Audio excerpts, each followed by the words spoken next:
Hello everyone and welcome to a most interesting game that was played yesterday in Sesvete in Croatia. It was a simultaneous exhibition held by reigning Croatian champion Grandmaster Marin Bosiočić and with the black pieces my nephew Filip Martić. So you might have heard of him already. We already showed one game where he played in a simultaneous exhibition against Gary Kasparov. If you haven't, I will put a link to it in the description below. It will be the first thing you will see. Really an interesting game.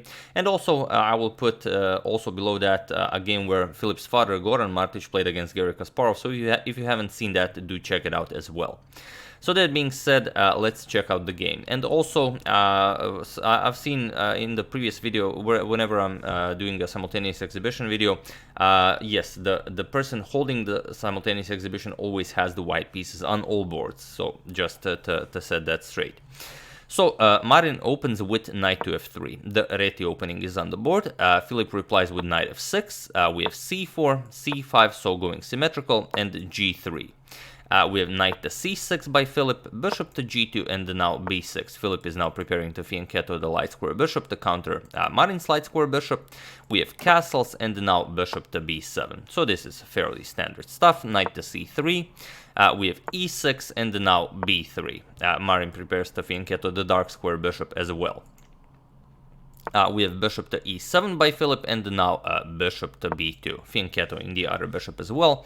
And now just castles. We have e3 by Marin and now d6 and d4 now expanding in the center. And now there is one game where rook to c8 was played. Also knight, also c captures on d4 is a known move, but queen to d7 it's a new move. So it is as of move 10 that we have a completely new game. So Marin continues developing. We have queen e2 connecting rooks. We have rook 8 to d8 and now rook f to d1, putting a rook on a, well, perhaps soon to be open file. And here Filip plays a6. Another way to treat the position would be to prevent white from pushing d5, so you could push d5 yourself. Point being that all the trades in the center do favor black. You do get a very nice center. However, it is still to be decided whether those are strong or weak pawns. But that's one way to go about the position. Filip instead goes a6, takes away the b5 square from the knight. Also, in the future, he might have some b5 ideas. And now Marin pushes d5, which is, of course, what he wants to do because he wants to open up this dark square bishop's diagonal. And now, if you capture, capturing doesn't really do much for black. Captures, and now the knight doesn't have e5. e5 square is covered by white, so you have to go back either b8 or a5, and well, this d5 pawn is really just a bone in black's throat. It's really paralyzing black's entire position. So instead, Filip goes knight to a5. Now adds another attacker to the d5 square, but now e4, adding another defender. Bishop to h3 is also interesting since the e6 pawn is pinned and might also be a viable option. But okay, e4, strengthening the center, and now e5. Filip decides to close the center. We have knight to h4, maybe with ideas of bringing the knight over to f5, and also preparing this f4 move, as now the diagonal of the dark square bishop is again closed, so we want to open it up with f4. So king to h8 by Filip. If the knight lands here, g6. Filip is preparing g6, so he doesn't want knight to h6 to come with check. We have knight to f5 as planned, and now g6.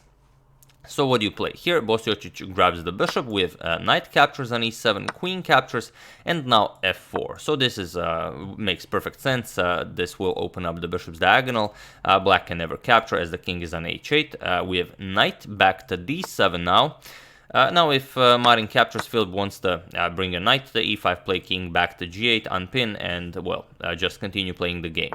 So here we have queen to c2, and here you have a few options of how you can continue playing the game. Knight to a4 is one option, making black worry about the b6 pawn, but mainly it's between rook to f1, getting rook to f1, playing, well, a nice rook, like rook f1, rook f2, and then bringing the other rook over to f1, maybe push f5. This is one way to play it, but Bosiočić decides to play on the queen side instead. He plays queen to c2, guards the b3 pawn, and prepares a3, so the b3 pawn is guarded. We have f6. Filip strengthened the center even further, so now the dark square bishop really is not a problem. And now a3 by Marin. We have rook to b8 by Filip, preparing to move the bishop, and now he wants to start playing on the queen side. We have knight to e2 now, opening up the dark square bishop, and now b5. We have rook a to b1, and now comes bishop to c8, opening up the b file for the rook. We have bishop to c3, pushing back the knight, but now b4. We have a captures on b4, c captures on b4, bishop back to b2, and now knight to c5. And all of a sudden, you can see that it's now black who's dictating the tone of the battle. The b3 pawn is under attack, you have to defend it. There's only one move to defend it, knight to c1. So the b3 pawn is now nicely defended, and now bishop to g4, attacking the rook, also activating the bishop. We have rook to e1, and now queen to a7, now threatening all sorts of nasty discoveries. So Marin, of course, moves the king h1, and now king back to g8. Getting away from the dark square bishop's diagonal. We have rook to a1 now, attacking the knight, and queen to c7. So here, Filip's plan will be to move the knight and start pushing this pawn, get this pawn to b3, and so on. So we have f5. Marin now tries to open up the position on the king side, but now g5. Filip says, no, we are not opening up the position on the king side. And rook to e3. The rook here will be very helpful in the defense of the third rank, primarily the b3 pawn. And now, as Vasily Ivanchuk once said, the hardest move to find is with the knight back, so knight a to b7, preparing, making way for this a pawn to be pushed. We have h3, pushing the bishop back, bishop h4, and now g4. Bishop back to e8 by Filip, but this really just helps Filip, as he needs another protector of the a4 square, so it will support a5, a4. We have h4 by Marin, now with ideas of bringing the rook here, maybe bringing queen to h2, maybe captures, maybe some threats along the h file. But Filip just calmly plays h6. We have rook to h3, and now rook to f7. This will be a useful defender along the 7th rank, and also, if needed, if Marin does bust open the position on the king side, maybe even create an escape route for the king. We have knight to e2, and now comes a5. So a4 is coming. We have knight to g3 by Marin, and now comes rook to h7. Sort of a safety move, even though a4 is perfectly playable right away. But okay, rook to h7. We have bishop to f3, now maybe with ideas of bringing the queen over to h2, and now comes a4. So okay, you don't want to allow a3, or even a captures on b3, so b captures on a4, and now you cannot recapture right away. The pawn is guarded twice, so b3 first, queen to h2, and now comes knight to d3. An excellent move, threatening the bishop, but also threatening knight f4 because the rook is trapped on h3. So queen d2 by Marin, making room for the rook on h2 if the rook is attacked, but now just knight captures on b2. Queen captures on b2 and eliminating the c4 pawn. Queen captures on c4. And now white is definitely in trouble. Here Marin starts pushing the a pawn, but Filip finds a very nice way how to deal with the position. Knight to c5. The knight is now coming to a4, will attack the queen, and then the pawn will be able to advance further. So a6, but just knight to a4. This not only attacks the queen, but also blocks the rook's defense of the pawn here. And you don't ever have to worry about a7 because the rook from the 7th rank also guards h7. So here, if you move the queen, it's just game over. If, let's say, queen d2, just b2 is coming, rook to b1, and now queen a2 attacks the rook. Queen c2 or d3 doesn't matter, knight to c3 is coming, and that's it. The rook is under attack. If you capture rook, then if you capture the knight, queen captures rook, and it's game over. So here Marin decides he has to do something. Rook captures on a4. He gives up the exchange. Queen captures on a4, and now h captures on g5. And now, although this is perfectly playable, Filip decides to keep it closed, not giving him any chance for counterplay. So Marin pushes f6. He has to try something, otherwise he's just dead lost. So queen to a2. Filip offers a queen trade, and he will get a nice pass pawn on a2. Marin, of course, cannot afford that. Rook to h2, and now Filip just calmly trades. Queen captures, rook captures on b2, and now bishop to g6, putting pressure on the e4 pawn here, and it will be hard for white to activate his pieces. So king g2, the king starts coming into the game. rook to c7 now, with ideas of rook c2 check, which is just game over. So bishop to d1 preventing, and now rook to a7, with ideas of picking up the pawn and going rook a2. So what do you do here? We have bishop back to e2. You could capture on b3, but that doesn't really do anything for you. You're still down the exchange. So Marin has to keep things complicated. Bishop to e2, defending on a6, and now rook to b4. Again, with a double attack on the e4 pawn. King f3, defending, now rook f7, preparing to win the f7 pawn, the f6 pawn with check. King e3, getting out of the way. And now rook back to c7, preparing rook to c3 with check. We have bishop to d3, and now king f7. Now the king will gobble up the f6 pawn. We have knight to f1. Now this can be played, as both the king and the bishop are guarding the e4 pawn. Now just king captures on f6. Here we have knight to d2. Now there's really not much to play here for white. He's attacking the b3 pawn. And here Filip played rook to c3. Defending the b3 pawn, and really it's just a very unpleasant move for white, and it's hard to find a move here for white. This is not really an option. If you ever push this, just rook to a4, and we even have a video of this moment recorded by his father, Filip Martić. So here you have it. Let's just enjoy that for a second.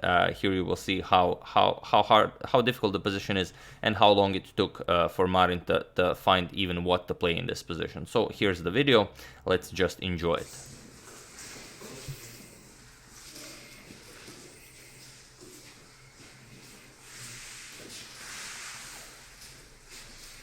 There you can see Filip, one of the last to remain playing, or maybe even the last, I don't know.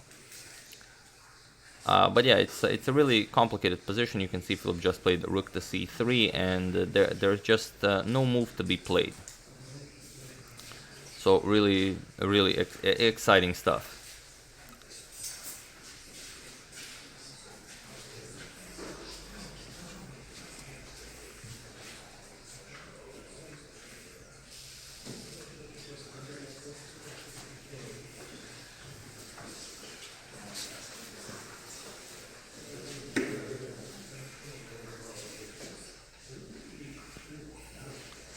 You can see that his father's hand is really shaking. His father, I think his father is more nervous than Filip here.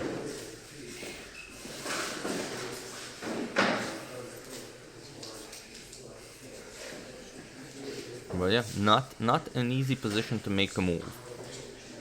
So there you have it. King to e2, he unpins, and he continues to move away from the board, which probably means that there were some other boards in play, or maybe he just likes to walk around. But you know, I do not have this information.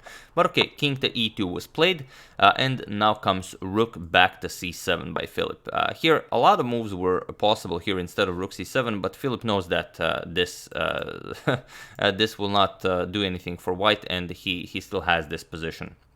So he allows rook captures on b3, rook captures, knight captures, and now h5. Now Filip continues play on the king side. G captures with bishop captures with check, king e3, and now g4. We have knight to a5, hoping for some maybe knight b7 or knight to c6 action. Maybe if you can get the pawn to a7, it could be something, but g3. And now the pawn and the bishop prevent the white king from getting near the pawn. So bishop to f1, preventing a pawn to g2, but now rook to c3 with check. Now Filip uses this check maneuver to get behind the passed pawn. And the knight, so king to d2, rook back to a3. Now if you push it, it just captures and you guard the queening square, so it's not a problem. Knight to c6, and here, yes, you can capture on a6, you can do a lot of things. Filip played bishop to f3, he prepares to push the pawn to g2. We have a7 by Bosiočić, and here, any move wins here. Well, you could have even, this is something I forgot to mention, after knight to c6, you can even capture here. It doesn't really matter if the bishop captures, because the bishop needs to guard the queening square. So that was also possible, but okay, Filip went bishop to f3, we have a7, and here Filip just played bishop captures on a4. You could push g2 right away, but Filip played bishop captures on e4, and he would have probably captured on d5 before pushing g2 as well, because that's just how he rolls. And yeah, it was in this position on move 67 that reigning champion of Croatia, Grandmaster Marin Bosiočić, resigned the game, and this is, I believe, Filip's first official victory against a Grandmaster. So congratulations, Filip, really an impressive game, and well, yeah, I do hope you enjoyed it. Like I said, do check out